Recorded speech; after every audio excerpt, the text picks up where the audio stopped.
Monday, Tuesday, Wednesday, Thursday, Friday, Saturday, Sunday, every day.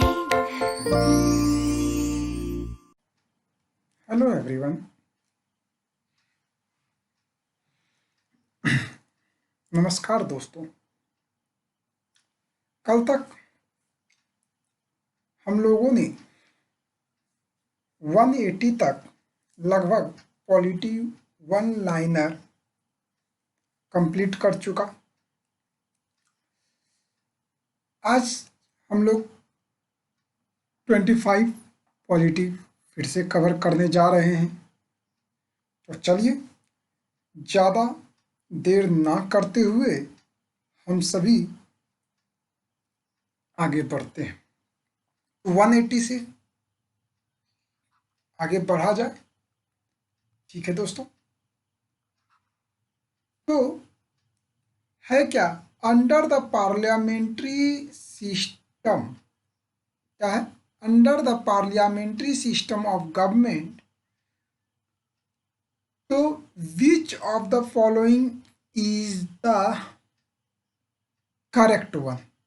ये जो है क्या था, मल्टीपल चॉइस क्वेश्चंस के सेलेक्ट वाले में से था। तो जो है जिसका कि आंसर था, the cabinet as a whole is responsible to the legislature. Legislature का में जो है कैबिनेट का जो है पूरा जिम्मेदारी होता है। पार्लियामेंट्री फॉर्म ऑफ गवर्नमेंट में कैबिनेट ही सर्वा होते हैं, आप कह सकते हो। 182, who is authorized to initiate a bill for constitutional amendment। initiate to में मतलब कि सबसे पहले जो है बिल को हम कहाँ पारित करने की कोशिश करेंगे, इनिशिएट करें, इंट्रोड्यूस करेंगे, तो किसी भी हाउसेज में, either houses of the parliament, either houses in the sense क्या हो गया आपका, लोअर हाउस हो गया या अपर हाउस हो गया। अपर हाउस इन द को ही हम लोग दूसरे शब्दों में राज्यसभा कहा जाता है, और लोअर हाउस को ही द हाउस ऑफ पीपल और लोकसभा कहे जाते हैं। ठीक है दोस्तों। तो इसे क्या कहा जाता है, लोकसभा को ही लोअर हाउस और the house of the people भी कहा जाता है। ठीक है। Next, the 183, the power of parliament to amend the constitution. Power of parliament जो है कौन कॉन्स्टिट्यूशंस में अमेंड किए जा सकते हैं। तो ये क्या है, includes power to amend by way of addition, variation और रिपेल। तो कहने का मतलब पार्लियामेंट में कॉन्स्टिट्यूशंस के कॉन्स्टिट्यूशन में अमेंडमेंट किसके तहत, पार्लियामेंट के पावर्स को लेकर। तो क्या क्या किए जा सकते हैं, पावर्स बढ़ाए जा सकते हैं, वेरी डिफर किया जा सकता है, या उसको खत्म किया जा सकता है। चलिए नेक्स्ट है 184, विच आर्टिकल एम्पावर्स। कौन से आर्टिकल के तहत the parliament to amend the Indian constitution. किस आर्टिकल के तहत पार्लियामेंट को यह अधिकार है कि वह जो है भारतीय संविधान में अमेंड मतलब कि ठीक ठाक कर सकते हैं, हर्डल्स को खत्म कर सकते हैं।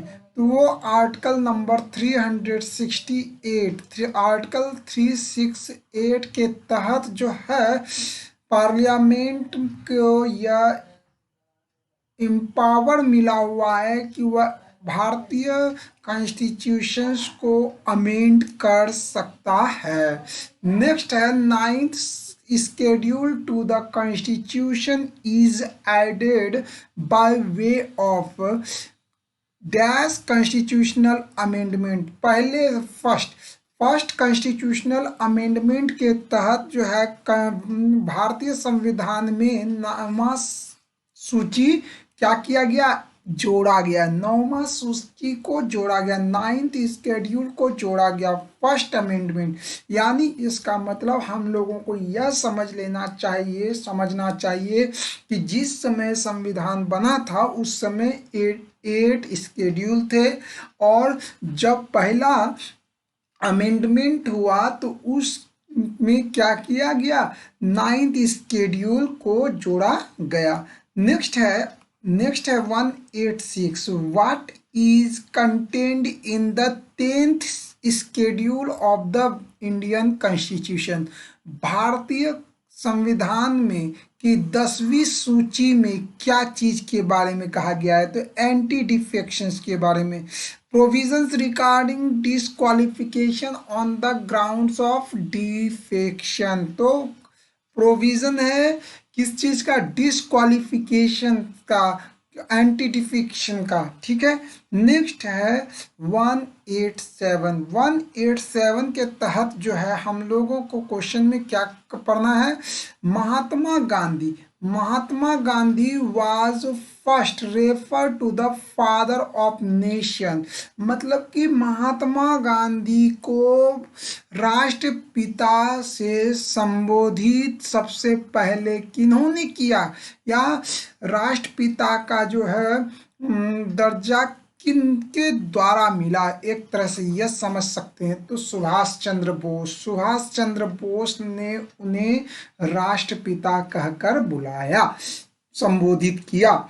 188 में जय हिंद का जो है राष्ट्रीय नारा, स्लोगन जो है किन्होंने दिया था,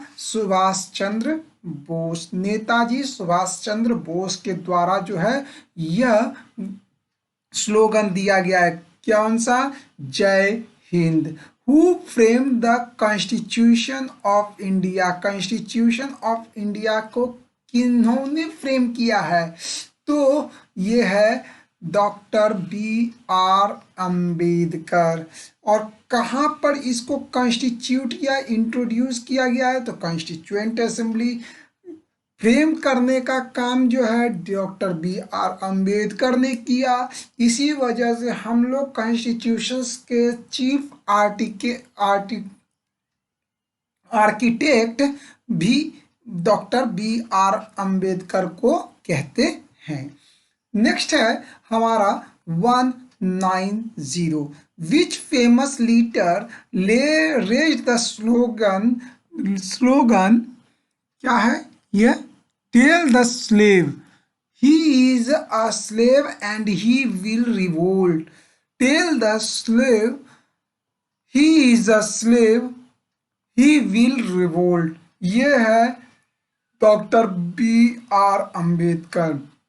दास को बोलो, ये सभी दास हैं और ये लोग रिवोल्ट करेंगे, तो ही विल रिवोल्ट। ये स्लोगन जो है क्या है, डॉक्टर B.R. अम्बेडकर के द्वारा बोला गया है। नेक्स्ट है हमारा 190, who said those who attack Congress and spare Nehru are fools. They do not know the ABCs of the politics। तो क्या है, किन्होंने कहा कि जो है ये शब्द, those who attack Congress and spare Nehru are fools, और वे एक पॉलिटिक्स के बारे में कुछ भी नहीं जानते। ये जो है डॉक्टर B.R. अम्बेडकर का कथन है दोस्तों। किन्होंने कहा, दोज हु अटैक, जो कांग्रेसों के ऊपर क्या किया, आक्रमण किया, और नेहरू को स्पेयर फूल्स घोषित करने की कोशिश की गई, तो यह जो है षड्यंत्र रचे जा रहे थे, तो वह जो है स्लोगन, मतलब ये बातें किनके द्वारा कहा गया, डॉक्टर B.R. अम्बेडकर के द्वारा।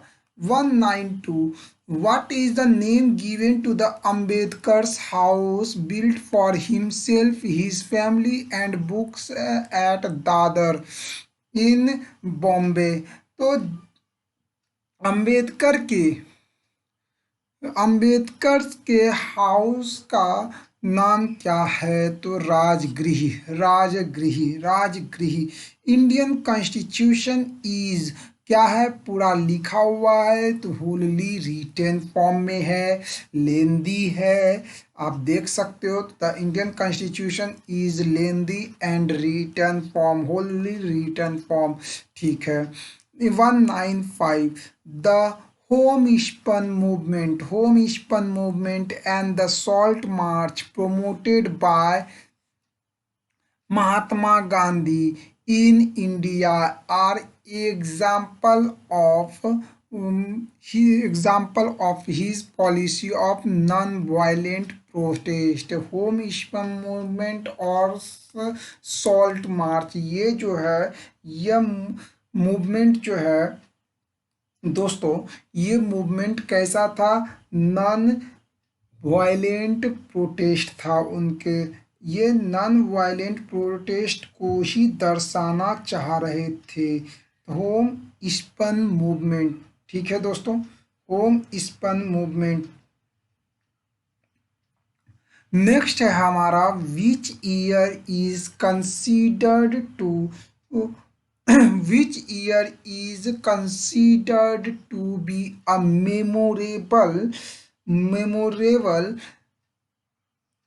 landmark in the history of India's struggle for freedom?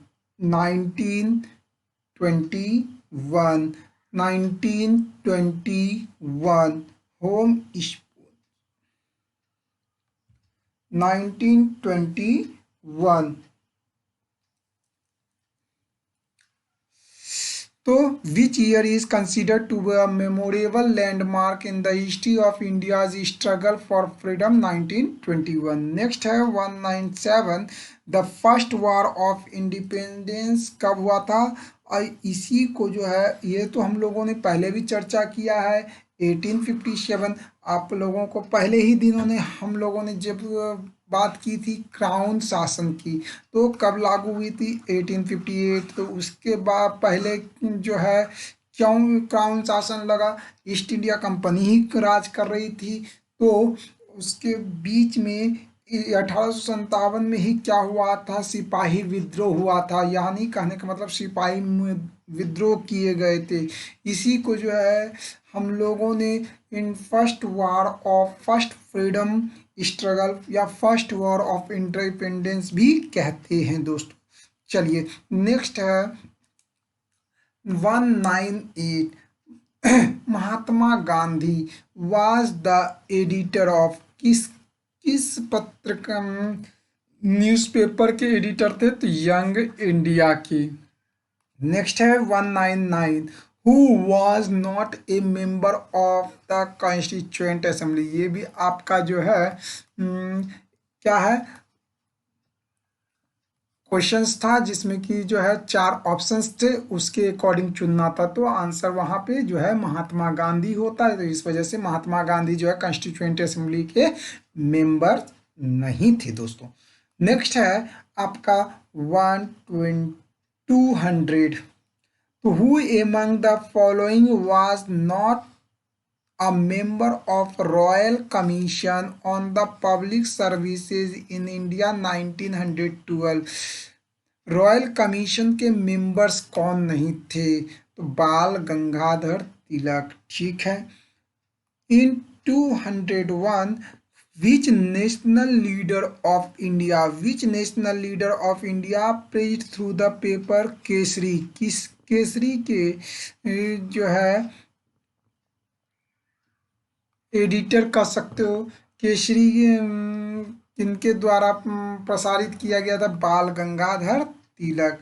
चलिए, which newspaper was started by Lokmanya Tilak to serve a mouthpiece for the, मतलब कि यह जो है भारतीयों की आवाज़, भारतवासियों की आवाज़ है। कौन सी न्यूज़पेपर को कहा गया था? किसे कहे थे लोकमान्य तिलक? तो केसरी न्यूज़पेपर। ऊपर भी हम लोगों ने देखा the cabinet mission to India was headed by, cabinet mission के हेडेड कौन थे? Lord Pethick Lawrence. Cabinet mission का हेड कौन था? लॉरेंस, याद रखना है। In which one of the following provinces was a Congress ministry not formed under the Act of 1935? ये हो जाएगा हमारा पंजाब। कौन हो जाएगा? पंजाब। ठीक है दोस्तों, 205 number. Under whose presidency was the Lahore session of the Indian National Congress held in 1929? 1929 में जो लाहौर सेशन हुआ था लाहौर में, तो उसके जो है प्रेसिडेंट कौन थे उस समय? तो जवाहरलाल नेहरू थे, अध्यक्ष कह सकते हो आप। wherein a resolution was adopted to gain complete independence from the British, जहाँ पे आवाज़ें उठाई गई थी 1929 में कि भैया मुझे हम सभी को क्या दो, स्वयं का शासन दो। ठीक है, इस चीज़ की जो है इन लोगों ने आवाज़ें उठाई थी कि हम लोगों को सेल्फ गवर्नेंस का मतलब ब्रिटिश से आज़ादी चाहिए, वह लाहौर सेशन में। उसी के बाद जो है जब वहाँ से वापस आया गया तो जो है आप सभी जानते हैं 1930 में सॉल्ट मार्च हुए थे, मतलब दांडी मार्च किया था। तो इस सेशंस को एंजॉय करने के लिए फ्रेंड्स धन्यवाद। मिलते हैं अगले दिन इसके आगे। और जो है हम लोग वन वर्ड सब्स्टिट्यूशंस भी शुरू कर चुके हैं, उससे भी आप सभी जो है 10-12 मिनट आप समय दे सकते हैं, एंजॉय कर सकते हैं, वह सभी के लिए हेल्पफुल होगा।